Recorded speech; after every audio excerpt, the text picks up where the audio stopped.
C'est des milliers de tonnes de maïs qui sont sortis du centre pilote Mzee Laurent Désiré Kabila de Kanyama-Kasese. La moisson est donc abondante pour la saison culturelle 2020-2021. À la manœuvre pour lancer la récolte de cette saison agricole, les commandants du service national, le général-major Jean-Pierre Kasongo Kabwik, qui a supervisé personnellement cette opération, et Koulouna de la première et deuxième vague ont été mises à contribution dans cette vaste campagne agricole en ce qui concerne les travaux d'ensachage et d'empilement des maïs issus des milliers d'hectares de terres cultivées à Kanyama-Kasese. Après la mise en sac, ces maïs vont prendre la direction des centres de consommation Lubumbashi, Kamina, Likasi dans le Haut-Katanga, Mweneditu dans la province de Lomami et Mbujimai dans la province du Kasaï oriental. Et dans un bref délai, Kinshasa, la capitale.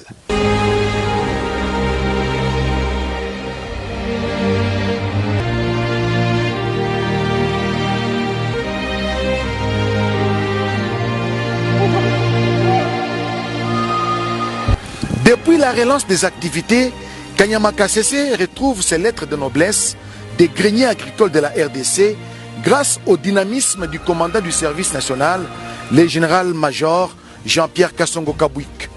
Avec un peu de volonté, tous les secteurs de la vie nationale peuvent contribuer au développement de la République démocratique du Congo et au grand bonheur de la population.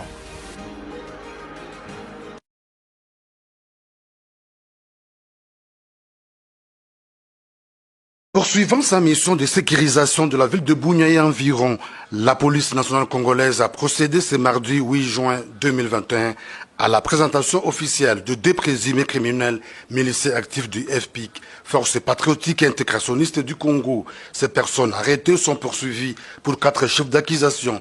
Il s'agit entre autres de participation au mouvement insurrectionnel, détention illégale d'armes et munitions de guerre, terrorisme et assassinat. Le commissaire provincial de la PNC en Ituri, le commissaire divisionnaire adjoint Ngoï Sengelo Seguin, revient sur les circonstances de ces jolis coups de filet de services de sécurité. Que les individus si présents s'étaient illustrés dans l'attaque d'assassinat des 2 taximens et des techniciens de gestion d'eau Ngongo de Caritas, dont nos services, suivant les instructions claires reçues de vous, n'ont pas croisé les bras et ont retrouvé sur eux les 2 armes AK et les 3 chargeurs, les munitions et un ensemble de gris-gris leur servant de l'invincibilité. Le vice-gouverneur de l'Ituri salue l'action menée par la police nationale congolaise.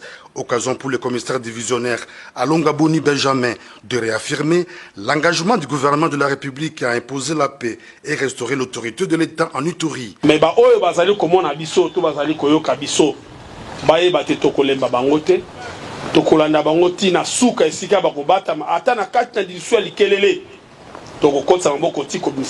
Rappelons que, depuis l'avènement du gouverneur militaire Luboya Kanchama à la tête de l'Ituri, dans le cadre de l'état de siège, la ville de Bunia et environ retrouve sa quiétude. Ceci grâce à l'intensification des patrouilles mixtes FR2 PNC. Cette arrestation s'ajoute aux 5 autres bandits armés avec 15 armes et munitions arrêtés la semaine dernière. Bunia, Seleman Junior, RTNC.